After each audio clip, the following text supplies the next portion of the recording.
Hello and welcome back. आजचा blog खूप special आहे कारण आज मी काही वेगळं करत नाहीये, पण आज मी माझं होम मेकिंग लाईफ शेअर करते. हो, एक साधा सरळ पण मनापासून जगलेला एक दिवस ॲज अ होम मेकर. तर तुम्हाला असे रिअल लाईफ व्लॉग्स बघायला आवडत असतील तर हा व्हिडिओ न स्किप करता लास्ट पर्यंत बघा. घर सांभाळताना आपण स्वतःलाच विसरतो, पण कधी कधी वाटतं हेच तर खरं समाधान आहे. कधी कधी मला लोक विचारतात, तू थकत नाहीस का? तुला दिवसभर काम, घर या सगळ्या गोष्टींमध्ये स्वतःसाठी वेळच मिळत नाही. पण खरं सांगू, मला असंच बिझी राहायला खूप आवडतं. हो, कारण जेव्हा मी बिझी असते ना, तेव्हा माझं मन कुठेही भटकत नाही, ना उगाच ओव्हर थिंकिंग, ना दुसऱ्यांचा विचार. मी आणि माझं काम आणि माझं छोटंसं सुख. ॲज अ होम मेकर आपण दिवसभर काम करतो, पण त्या प्रत्येक कामामध्ये आपल्या फॅमिलीसाठीचं लपलेलं प्रेम असतं. कधी कपड्यांच्या घड्या घालताना, कधी स्वयंपाक करताना, कधी मुलांसोबत खेळताना आपण फक्त काम नाही करत, आपण आठवणही तयार करत असतो. मला असं वाटतं बिझी राहणं म्हणजे स्वतःला सांभाळणं, कारण रिकामं मन खूप काही विचार करायला लावतं,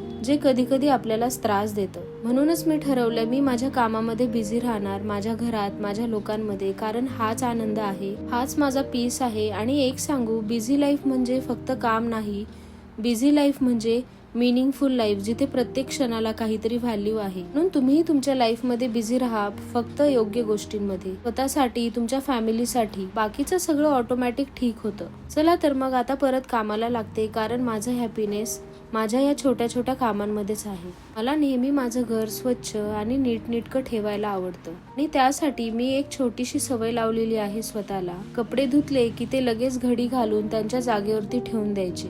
हो, हे इतकं सिंपल आहे, पण याचा खूप मोठा फरक पडतो. कारण काय होतं, जर आपण कपडे तसेच ठेवले, नंतर ठेवते असं म्हणत राहिलो, तर हळूहळू घरात पसारा वाढतो आणि मग आपल्याला स्ट्रेस येतो. माझ्यासाठी क्लीनलीनेस म्हणजे फक्त दिसणं नाही, तो एक हॅबिट आहे, एक डिसिप्लिन आहे. आणि खरं सांगायचं तर ही छोटी सवय आहे, पण माझं काम खूप इझी करते.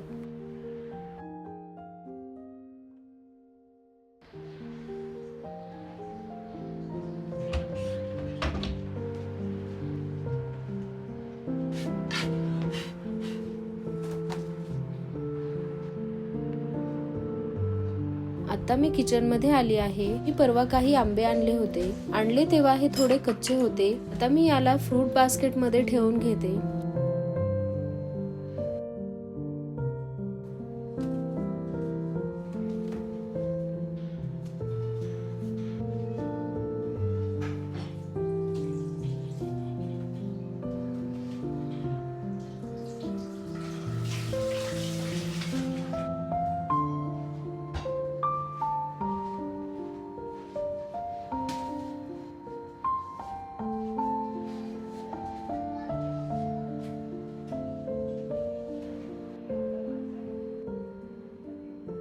आम्ही सकाळी थोडा हेवी ब्रेकफास्ट केलेला, तर आज लंच मध्ये तनुजला काहीतरी लाईट खायचं होतं, म्हणून आज मी लंच मध्ये बनवतेय कढी खिचडी. आणि खरं सांगू, उन्हाळ्यामध्ये काहीतरी हलकं खाण्याची इच्छा होते. तर इथे कढी बनवण्यासाठी मी फ्रीज मधून दही काढून घेतलं.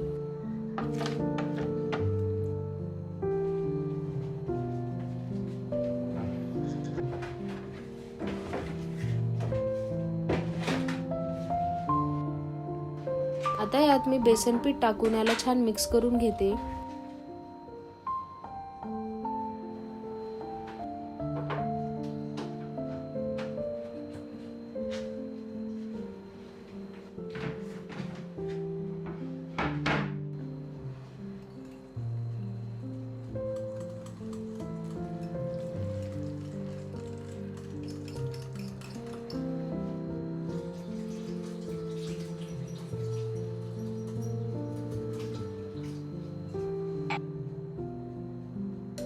हे छान मिक्स झाल्यानंतर मी याला साईडला ठेवून दुसरी चॉपिंग करून घेते. मी नेहमी कढी बनवते वेळेस त्यात फक्त लसूण, हिरवी मिरची आणि थोडासा कढीपत्ता घालते, पण हीच सिंपल कढी खूप छान बनते.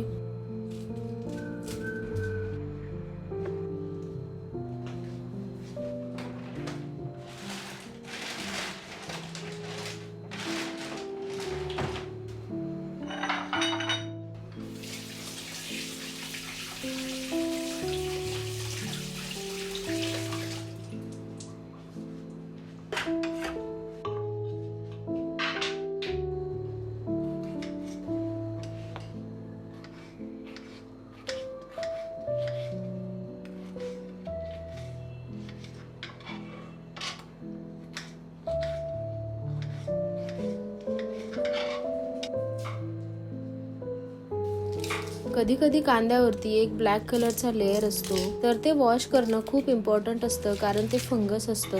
त्यामुळे मी नेहमी कांद्याला असं 2 पार्ट मध्ये कट करून घेतल्यानंतर याला छान वॉश करून घेते. म्हणजे कांद्याचा थोडा तिखटपणाही कमी होतो आणि कांदा छान वॉश पण होतो. आणि कांदा वॉश केल्यामुळे डोळ्यामध्ये पाणीही थोडंसं कमी येतं.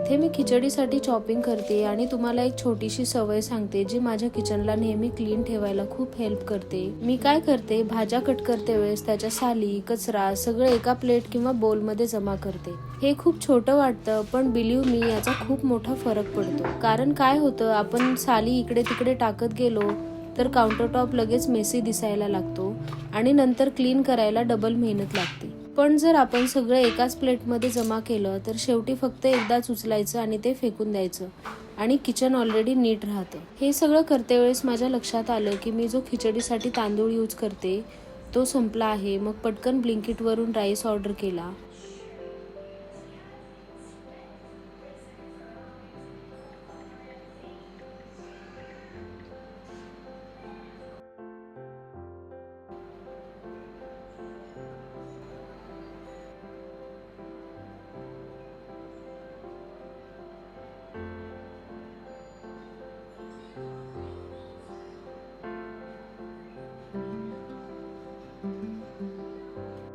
ब्लिंकिटवरून राईस आणि बाकी काही वस्तू ऑर्डर केल्यानंतर ती डिलिव्हरी होईपर्यंत मी बाकीची तयारी करून घेते.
मी खिचडीसाठी नेहमी शॉर्ट ग्रेन राईस यूज करते, कारण तनुजला थोडीशी चिकट खिचडी आवडते, म्हणजे ज्यात थोडीशी रनिंग कन्सिस्टन्सी असेल.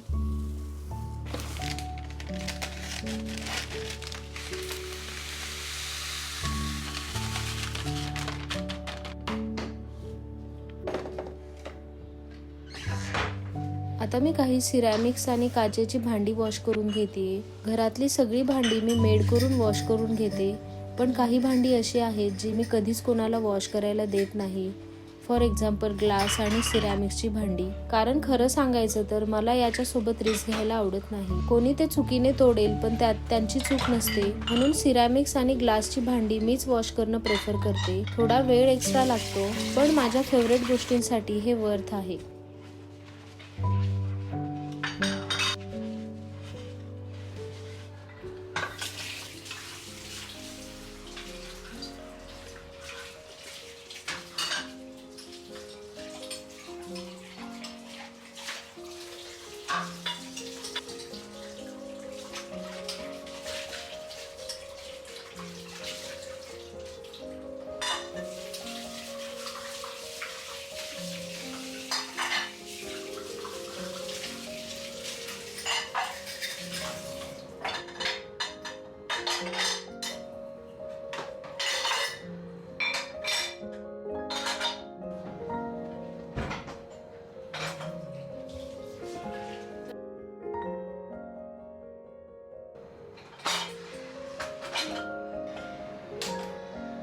तर इथे माझी भांडी वॉश करून झाल्यानंतर आता मी खिचडी करून घेते. खिचडी म्हणजे माझ्यासाठी एक इमोशन आहे. जेव्हा मी हॉस्टेलमध्ये राहायचे ना, तेव्हा मी घरची खिचडी खूप मिस करायचे. आणि जेव्हा मी घरी जायचे तेव्हा सगळ्यात पहिले मम्मीला काय सांगायचे माहितीये, मम्मी आज छान खिचडी बनव. आणि हॉस्टेलमधून घरी रिटर्न गेल्यानंतर ती मम्मीच्या हातची खिचडी म्हणजे खरं सुख.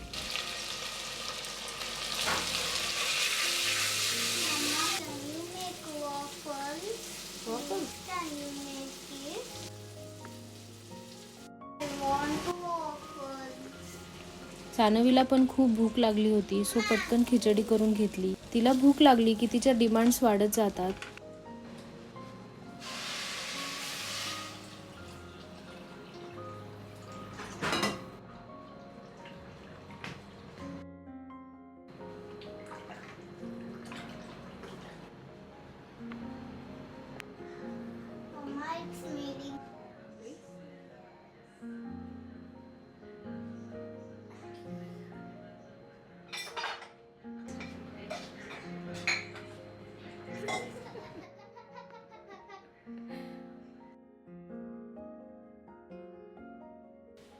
एक सांगू, तुम्ही जर वेट लॉस करत असाल किंवा तुमच्या घरामध्ये कोणी डायबेटिक असेल तर त्यांच्यासाठी हे मॉन्क फ्रूट स्वीटनर एकदम बेस्ट ऑप्शन आहे. मी हे मॉन्क फ्रूट स्वीटनर चहामध्ये यूज करते आणि हे नॅचरल आहे, त्यामुळे आपण याचा डेली लाईफ मध्ये यूज करू शकतो. या स्वीटनर मध्ये 0 कॅलरीज असतात, त्यामुळे हे वेट लॉस साठी पण बेस्ट आहे. जर तुम्ही कधी स्टीविया स्वीटनर किंवा कुठलं दुसरं आर्टिफिशियल स्वीटनर ट्राय केलं असेल ना, तर त्याची एक आफ्टर टेस्ट असते, पण या मॉन्क फ्रूट स्वीटनरची सेम शुगर सारखी टेस्ट असते आणि मॉन्क फ्रूट स्वीटनरला कुठलीही आफ्टर टेस्ट नसते.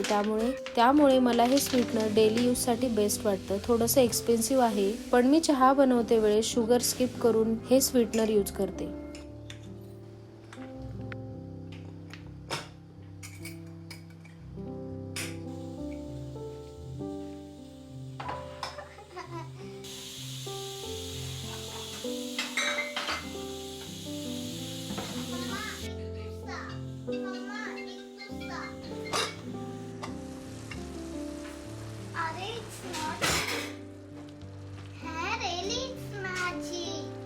खिचडी रेडी झाल्यानंतर सानवीला सर्वात पहिले सर्व केली, कारण तिला खूप भूक लागलेली. चला तर मग आजच्या ब्लॉग मध्ये एवढंच. भेटूया तशाच एका नवीन व्हिडिओ मध्ये. तोपर्यंत stay connected, stay inspired and stay with Shilpa. Bye.